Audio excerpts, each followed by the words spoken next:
Asia কাপের Bharat Pakistan match ঘিরে ফের শুরু হয়েছে বিতর্কের ঝড়। পাকিস্তান ক্রিকেট বোর্ড ইতিমধ্যেই নিষিদ্ধ করেছে তাদের আন্তর্জাতিক পরিচালক ওসমান ওয়াল্লাকে। ভারত পাকিস্তান ম্যাচে হ্যান্ডশেক বিতর্ক যথাযথভাবে সামাল দিতে না পারায় এমন সিদ্ধান্ত নিয়েছে বোর্ডটি। দুবাই আয়োজিত হাই ভোল্টেজ এই ম্যাচকে কেন্দ্র করে পরিস্থিতি ক্রমশই নিয়ন্ত্রণের বাইরে যাচ্ছেও বলে দাবি পিসিবির। এমনকি তারা বিবেচনা করছে টুর্নামেন্টটি থেকে নাম সরিয়ে নেওয়ারও।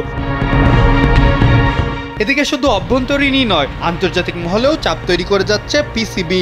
আইসিসি ও এমসিসির কাছে আনুষ্ঠানিকভাবে চিঠি পাঠিয়েছে তারা, যাতে ম্যাচ রেফারি অ্যান্ডি পাইক্রফটকে এশিয়া কাপ থেকে অবিলম্বে সরানোর দাবি জানানো হয়েছে। Japan Bangladesh joint venture company JBS holdings limited. এমনকি পিসিবি জানিয়েছে ম্যাচ রেফারিকে পুরো টুর্নামেন্ট থেকে সরিয়ে না দিলে পাকিস্তানের অংশগ্রহণ নিয়ে পুনর্বিবেচনা করতে পারে বোর্ডটি। পাকিস্তানের অভিযোগ, ম্যাচ রেফারি পাইক্রফট একেবারেই স্পিরিট অব দ্য গেমের প্রতি সম্মান দেখাননি। এই বিতর্কের সূত্রপাত মূলত ম্যাচ শেষে ভারতীয় খেলোয়াড়দের হ্যান্ডশেক এড়িয়ে যাওয়া নিয়ে। ম্যাচ শেষে পাকিস্তান দল সৌজন্য সাক্ষাতের জন্য অপেক্ষায় থাকলেও ভারতীয় খেলোয়াড়রা সেই প্রথা মানেননি। এমনকি টসের সময়ও দুই অধিনায়ক ঐতিহ্যবাহী হ্যান্ডশেকটাও করেননি। পাকিস্তান দলের প্রধান কোচ মাইক হেসন এই আচরণকে খেলোয়াড় চেতনার পরিপন্থী বলেই কড়া সমালোচনা করেছেন।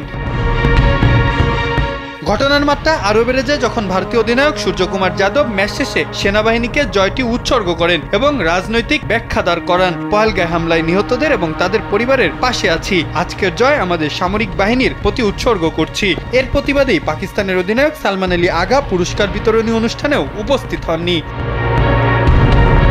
এই দুই ঘটনার রেশ ধরেই চটেছে পিসিবি। একই সাথে এশিয়ান ক্রিকেট কাউন্সিলের কাছে ঘটনাটির তদন্ত শুরু করার দাবি জানিয়েছে এবং ভারতীয় দলের বিরুদ্ধে সম্ভাব্য শৃঙ্খলা ভঙ্গের শাস্তি বিবেচনায় নিতে আপিল করেছে।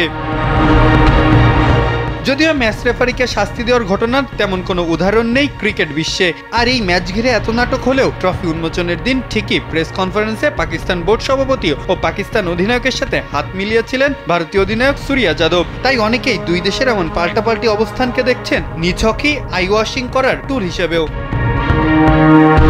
মাহফুজ আহমেদ, কালবেলা।